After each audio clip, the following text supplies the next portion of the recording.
Okay, now let's welcome Andrew Lan, who's our next speaker. He's assistant professor in the Center for Data Science at the University of Massachusetts Amherst, and he will present a talk on data-driven item selection and generation in assessment and in learning. All right, thank you, Bev. Can everybody see this? I think yes, you we can see this, right? Great. So pleasure to be here. And so first of all, apologize for probably going to go really fast because I'm trying to pack a lot of stuff into these 15 minutes, right? So before starting with the actual talk related, I just want to do a shameless ad about our new work, which is gonna come out very soon. About open-ended knowledge tracing. So the basic idea here is that I think this is going to completely change the way that we look at assessment or student knowledge models. So basically in the past, we basically use things like item response theory or knowledge tracing, where essentially treat student responses as binary, which means that we only treat them as either correct or being incorrect. And as a result, we also, well, not as a result, but since we are not really caring about the exact content of responses and items, we usually only characterize these items by a few parameters. For example, the difficulty and the scale parameter for questions in item response theory models. But what we do is that we're using large language models to both encode item statements, so analyze what exactly the problem is saying, and also generate personalized knowledge-guided predictions of every student's open-ended responses. And then we demonstrated a proof of concept on a programming exercises data set. So, this is going to appear soon, and just a shameless ad that of our newest work. All right, so go back to the theme of today's talk, and I just want to my talk is going to be centered around data-driven assessment and learning. So typically in the past, we see that assessment and learning are kind of separate. But as Val mentioned in the previous task, especially in digitized environments, now this is possible to do this simultaneously. All right, so we mentioned digital learning platforms. There are many of them, from free open textbooks platforms to MOOCs to essentially apps that you can use on your cell phone. And then these digitized learning platforms are twofold. So number one is, of course, because they have a lot of users. What happens here is that we can collect large-scale data on users and when they're learning. And then that data actually provides us a great opportunity to enable very deep personalization. So I emphasize the word deep here because the level of personalization that I'm going to talk about is a little different than previous existing ways of personalization, and you'll see. All right, so let's move on. So the first element of my talk is data-driven item selection. So we propose a method using bi-level optimization to do computerized adaptive testing.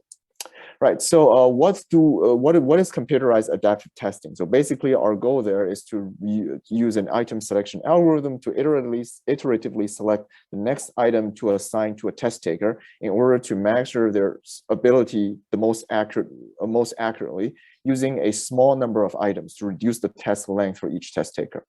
Right, so the way this works is that there is usually a huge question bank, and then what our goal is just to see, given this every test taker's past experiences, I'm going to put those into an underlying knowledge model, which usually is an item response theory model, and then our goal is to estimate the test taker's get a current estimate of the test taker's ability, and then use that estimate to select the next question that is the most informative on the ability parameter.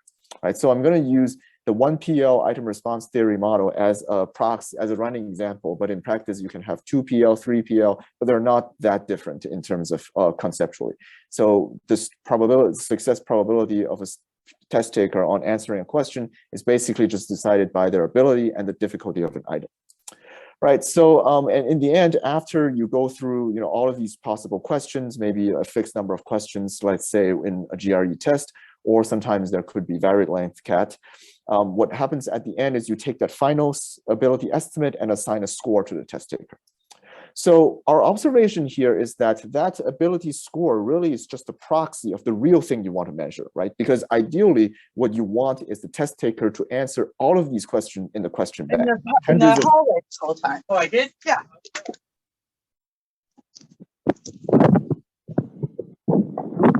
Sorry, I was muted for some reason. Yeah, so yeah, but that the thing is that's just not practical, right? And then the ability, because you can't ask every student to answer 10,000 questions, and then the ability parameter is actually just a proxy of that test.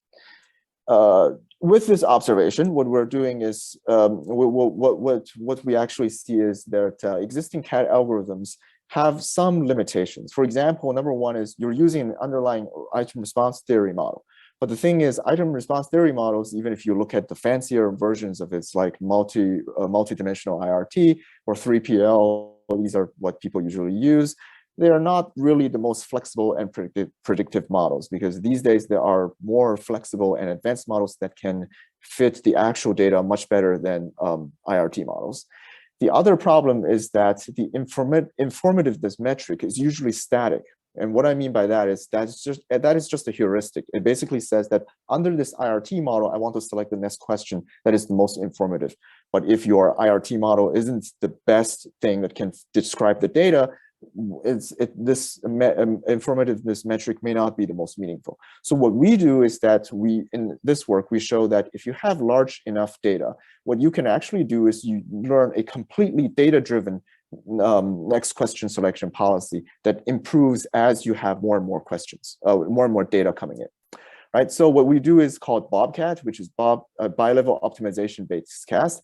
And then basically it's this particular bi-level optimization problem. I'm not going to go through the details. What I'm just going to emphasize here is are the key components. You have a response model for the student to observe responses, and it can be any response model actually.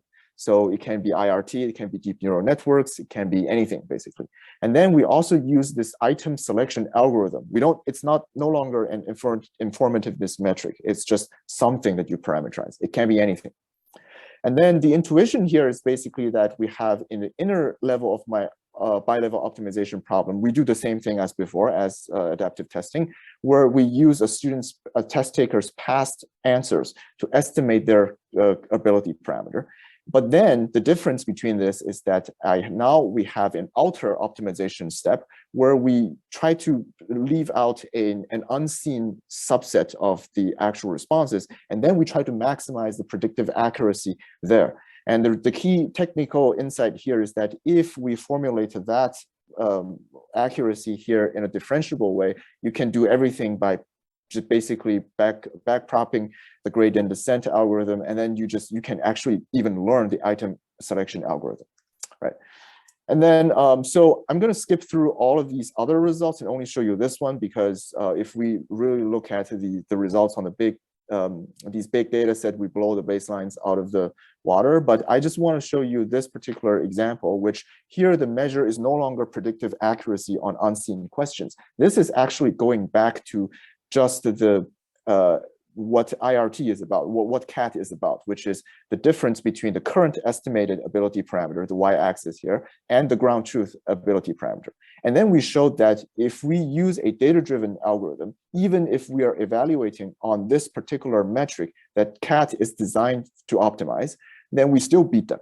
And this gap between the two algorithms is wider when you have more data. That's what we showed on the left-hand side curve. And you see that in the baseline, which is the typical CAT method, it doesn't really get much better when you have large data, but our method does, which means that, with more students using your system, this is going to iteratively get improve over time. All right, so yeah, so this is basically part of our work where we do a data-driven way to select for item selection. Right, so I'm going to now jump on to the next, probably not much time left. I'm going to jump on to the next part of my talk, which is about item generation. Right, so the thing is, so after we talk about item selection, right, so the one problem with item selection is that you're still looking at a finite item pool. Right, you'll still have tens of thousands of questions, but that's still finite.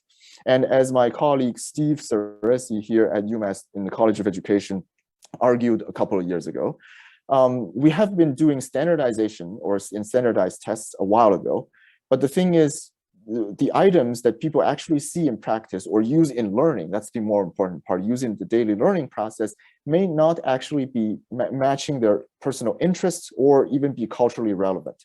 right? Students may look at these problems and say, I'm not sure if this actually helps my personal inspiration about what career I'm going to take. So let's just forget about this, right? So a lot of people don't like to learn math, for example, because of this reason, right? And which means that a finite item pool is still a limited thing. It would be great if we can if we can generate personalized items for every student to meet their individual needs or interests. But the problem is that that's actually a very time-consuming thing to do. And it's definitely not a scalable approach. So in this work, what we do is we try to look at a data-driven way that if we can train a model to automatically generate personalized math word problems. So we use the math word problems as an example because they're kind of complicated, but not too complicated. So here in each word problem, what you see is there is basically like a textual statement, and then the student needs to extract an underlying equation from the textual statement. And it's relatively simple, right? Like it's not overly complicated. What we can do is we can use these large language models these days, things like GPT-3 or PaLM, which is, I think, probably better, to automatically generate these problems. The problem, though, is that these are black box models and not fully controllable. You can try to specify some instructions, but it's not guaranteed to follow what you want it to do. So in this particular work, our focus is controllable math word problem generation if we specify the underlying equation and context. In other words, as a teacher, if you want to create a problem, all you need to do is to put in what equation you want to show up in the problem, and then tell the model what story context you want to wrap it around, and then it will be able to do it. So here's an illustration. So the input to this model is basically two things. The first one is like a calculation that you want the problem to be about, and then some information about the context. And then it leads to a generated math word problem with these elements.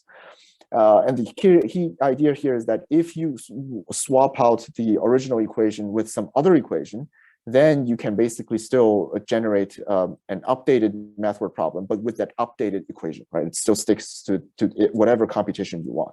And in this case, if you swap out the context around that problem, it should be able to apply to still use that computation, but in a new story context. Right. So I'm going to skip through all the technical part, but here the key technical innovation is just that you can actually regularize these language models, train it on a subset these data sets where we have a bunch of math word problems, and then you can basically just regularize it and make sure it generates mathematically consistent statements, and also generate key context that match your context descriptions. All right, so I'm going to show you a couple of qualitative results. So in the first example here, the same context of candies, and then there are these different equations, and you see that with these instructions, the trained model can actually generate these different math word problems that correspond to different underlying calculations. And in another example, if you give it the same equation, but then use different context, so in this case, our context example basically means keywords. The model should be able to look at what context specification that you have, and then select some keywords that they can use to actually make up a math word problem, right? So you can copy paste anything here into the context. You can have an ESPN article, you can have a Wikipedia article, you can have a children's book story, everything works. All right, so the problem here is that one limitation is that language models, I mean, they're good because they have the ability to adapt to many topics because they're trained on massive data. The problem, though, is that number one, they're not very good at mathematical reasoning. And then number two is the safety of the generated text needs to be monitored because there's no guarantee that it would generate safe content that students can use. So in our vision, in the future, our goal is to develop ways for human and artificial intelligence to work together, because I think combining the two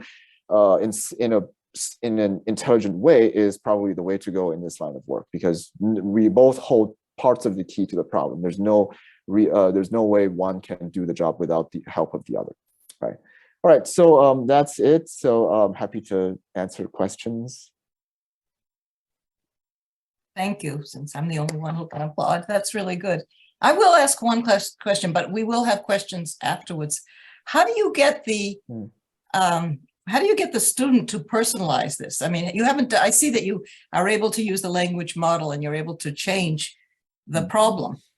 But how did you, in those cases that you showed, you didn't really talk to the student, is that correct? You just created new Right, versions. yeah, Okay. right. So in this case, because we are, I mean, we haven't done any actual user studies yet. I mean, we just validated this, that the output satisfied the input control. So that's what we did. So in practice, for example, people like Candace Walkington at SMU, they have done experiments with like personalizing the story for each student by manually collecting information about their interests. And then, so in other words, you can probably think of this as a tool for teachers, basically. Let's say there is this standardized problem that you want to assign to students, every student in the same class, right? So, and it's basically, let's say this one is about like rockets, launching rockets or something.